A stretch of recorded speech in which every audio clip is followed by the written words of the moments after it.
Hello दोस्तों, क्या हाल चाल।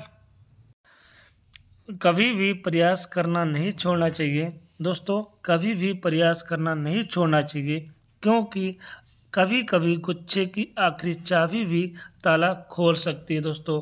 तो आप लोग इसी लाइन को अपने जीवन में उतारिएगा और हमें। हेलो दोस्तों, क्वेश्चन नंबर 1 आपकी स्क्रीन में लग चुका है। सो क्वेश्चन नंबर 1 जो है 2 बार आ चुका है, 2014 और 2016 में यूपी बोर्ड में आ चुका है दोस्तों। तो इस क्वेश्चन को सॉल्व करना है।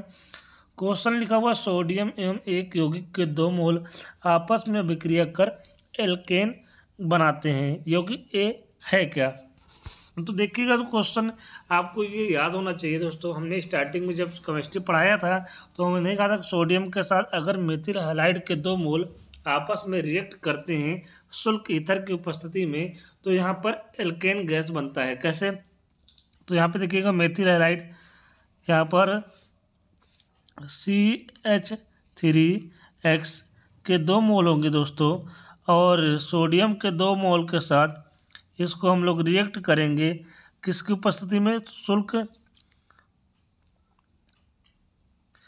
ईथर की उपस्थिति में इसको हम लोग गर्म करेंगे। तो यहाँ पर C2H6 बनेगा। और देखिएगा यहाँ पर कार्बन, ये दोस्तों 6 है। कार्बन के 2 मोल आपके आ चुके हैं। अभी कार्बन के 2 मोल यहाँ पे थे आपके पास। बैलेंस देखो क्या बचा हुआ है मेरे पास, बैलेंस करना भी होगा ना। कार्बन के 2 मोल थे, 2 मोल आ चुके हैं यहाँ पर। ठीक है, उसके बाद क्या होगा? हाइड्रोजन 6 हो गया, तो 6 यहाँ पर भी है। अब आपके पास यहाँ पर XX क्या है? हैलाइड है। क्या है दोस्तों? हैलाइड ग्रुप है। ठीक है, यहाँ पे X क्या हो सकता है? क्लोरीन हो सकता है, ब्रोमीन हो सकता है, ठीक, आयोडीन हो सकता है। ठीक है, तो हैलाइड ग्रुप है ये। तो 2X है, तो यहाँ पर क्या होगा दोस्तों? प्लस लगाओ यहाँ पे। X यहाँ पे हो गया। सोडियम भी क्या है? सोडियम को यहाँ इसके बगल में लिख देंगे।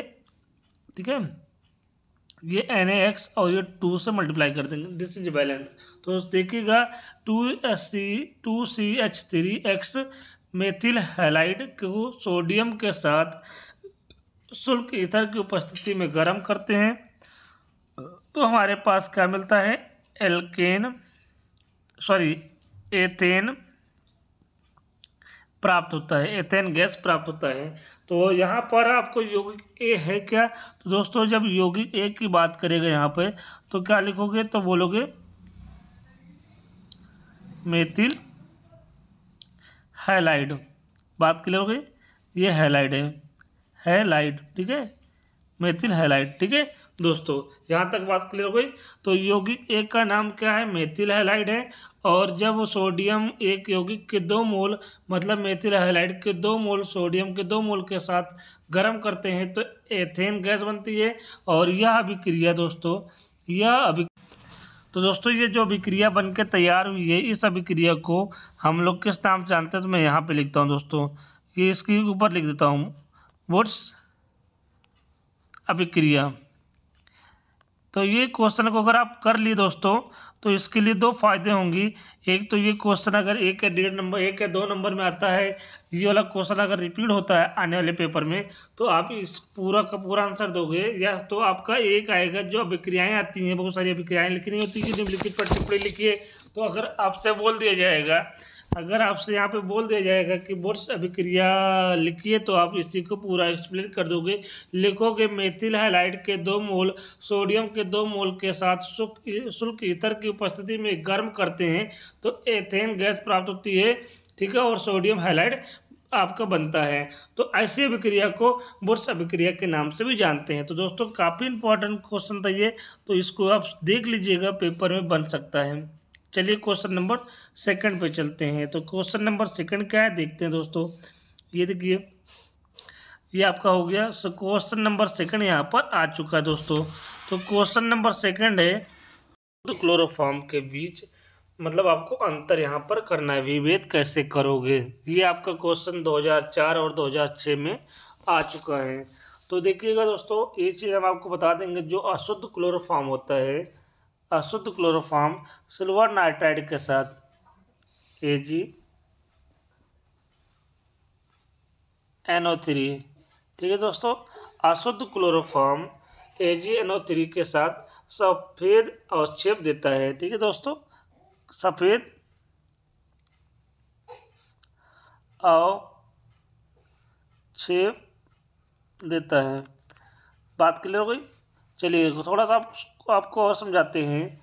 अगर आप अशुद्ध क्लोरोफॉर्म को लोगे और AgNO3 के विलयन में आप इसको डालोगे तो क्या मिलेगा? सफ़ेद अवक्षेप मिलेगा। अगर ऐसा होता है कि कोई भी क्लोरोफॉर्म को AgNO3 के साथ रिएक्ट करते हैं या फिर उस विलयन में हम लोग डाल देते हैं तो अगर वो विलयन क्या हो गया, सफ़ेद अवक्षेप देने लगेगा, इसका मतलब कि वो अशुद्ध क्लोरोफॉर्म है दोस्तों। ठीक है, यहाँ तक क्लियर हो गया। क्वेश्चन नंबर 2 का आंसर आपको समझ में आ गया। चलिए क्वेश्चन नंबर 3 पे चलते हैं। क्वेश्चन नंबर 3 पे हम लोग यहाँ पर चलते हैं। चलिएगा, क्वेश्चन नंबर 3 आपके स्क्रीन पे आ चुका है दोस्तों। इसको हटा देते हैं और लिखा हुआ निम्नलिखित समीकरण को पूरा कीजिए। निम्नलिखित समीकरण को पूरा कीजिए। C2H5 Br, इसको हम लोग एथिल ब्रोमाइड बोलेंगे। एथिल ब्रोमाइड को सोडियम हाइड्रोक्साइड के साथ NaOH के साथ हम लोग गर्म करेंगे तो हमें A प्राप्त होगा। ठीक है तो दोस्तों, तो अगर सोडियम हाइड्रोक्साइड के गर्म करोगे तो NaBr दिखेगा। Na क्या करेगा? Br से रिएक्ट कर लेगा और OH इसके साथ आ जाएगा दोस्तों। तो यहाँ पे क्या बनेगा? एल्कोहल बनेगा, C2H5OH बनेगा। बात क्लियर है दोस्तों यहाँ तक? चलिएगा इसको सही लिख देता हूँ, C2H5OH। ठीक है, ये आपका पहला बन चुका है। एथिल अल्कोहल बनेगा। अब एथिल अल्कोहल को इन्होंने कहा है, एथिल अल्कोहल को Na2, मैं इसको यहाँ पे लिखूँगा दोस्तों, इसको मैं इधर लिखता हूँ, Na2Cr2O7 और इसके साथ साथ क्या होगा? Plus H2SO4। क्लियर है? H2SO4 अगर आप इसकी उपस्थिति में C2H5OH को गर्म करते हो तो आपका क्या बनेगा? एसिटिक एसिड बन जाएगा, CH3COOH। दोस्तों ये बात क्लियर हो गई। तो ये क्वेश्चन भी आपका 2005 में आ चुका है दोस्तों।